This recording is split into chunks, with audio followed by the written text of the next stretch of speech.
Télévision Al-Bayan, la chaîne de l'islam éternel pour l'éternité.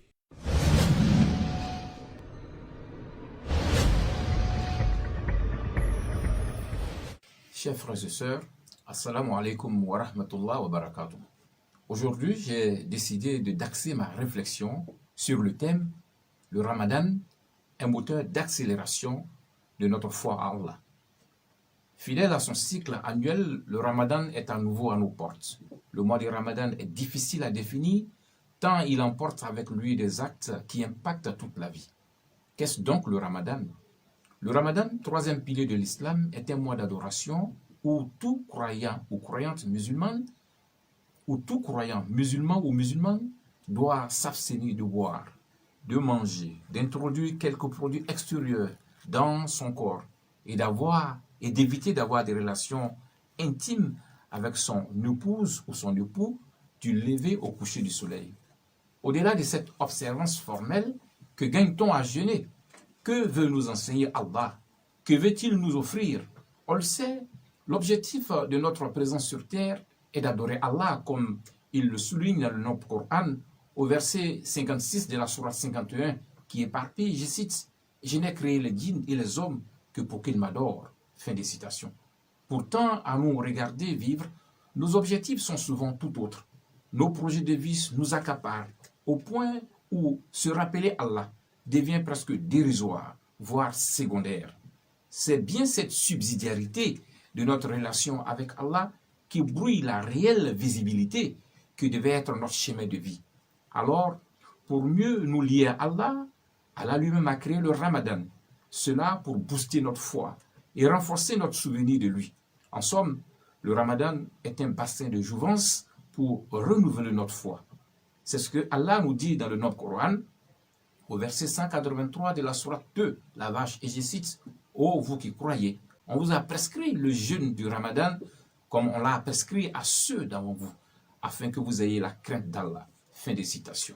En effet, un effort d'abstinence est exigé au jeûneur à tous les niveaux de sa personnalité. Ses pensées doivent être saines et positives. Ses paroles doivent être bonnes, non blessantes, non obscènes.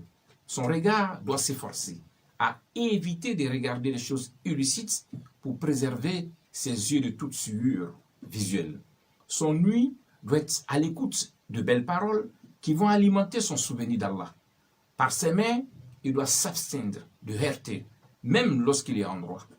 Il doit nourrir son cœur d'invocation et de la lecture du Noble Coran, etc.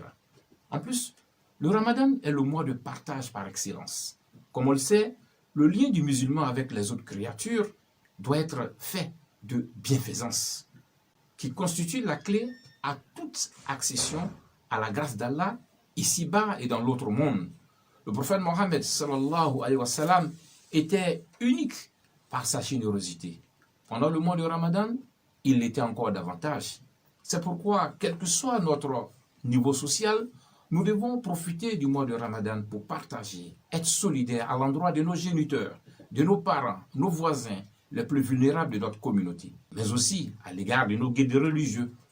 Sur un Ramadan marqué par la pandémie du coronavirus 2019, malgré les difficultés que celle-ci nous impose, doit nous inciter à plus de solidarité.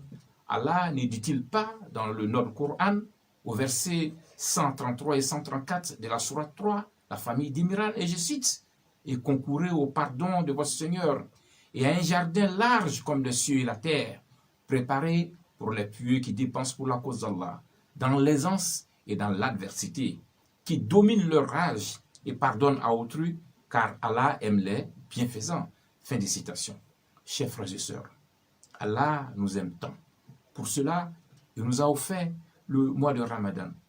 Profitons-en au maximum par nos actes d'adoration, notre générosité et notre état d'esprit, d'amour et de tolérance à l'endroit de tout le monde, des animaux et de la nature. Qu'Allah nous facilite ce mois de Ramadan.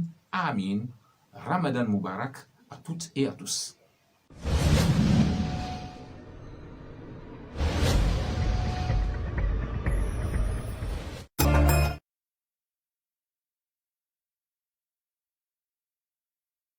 Télévision Al-Bayan, la chaîne de l'islam éternel pour l'éternité.